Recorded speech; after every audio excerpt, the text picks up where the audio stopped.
കോഴിക്കോട് ഉള്ളിയേരി കോൺഗ്രസ് മണ്ഡലം കമ്മിറ്റി ഓഫീസിലെ സംഘർഷത്തിൽ നടപടിയുമായി DCC Naduvannur block committee vice president T ഹരിദാസിനെ മാറ്റി. ഉമ്മൻചാണ്ടി പാലിയേറ്റീവ് കെയർ സമ്മാന പദ്ധതിയുമായി ബന്ധപ്പെട്ട തർക്കം സംഘർഷത്തിൽ കലാശിച്ചിരുന്നു. അനധികൃത പണപ്പിരിവ് ചോദ്യം ചെയ്ത block committee vice president T ഹരിദാസിനെതിരെയാണ് DCC നടപടി. ഉമ്മൻചാണ്ടി പാലിയേറ്റീവ് കെയറുമായി ബന്ധപ്പെട്ട് നടത്തിയ പണപ്പിരിവിനെതിരെ കോൺഗ്രസ് നേതൃത്വത്തിന് ഒരു വിഭാഗം പരാതി നൽകിയിരുന്നു. ടി ഹരിദാസിനെതിരെ നടപടി വേണമെന്ന് തിങ്കളാഴ്ച ചേർന്ന യോഗത്തിൽ എ ഗ്രൂപ്പ് ആവശ്യപ്പെട്ടു. ഇത് ഐ ഗ്രൂപ്പ് നേതാക്കൾ ചോദ്യം ചെയ്തു.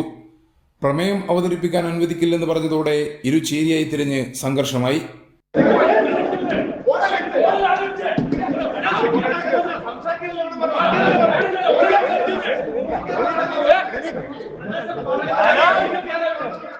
ദൃശ്യം പകർത്തിയ ഐ വിഭാഗം നേതാവിന്റെ മൊബൈൽ ഫോൺ പിടിച്ചെടുത്ത് നശിപ്പിച്ചു.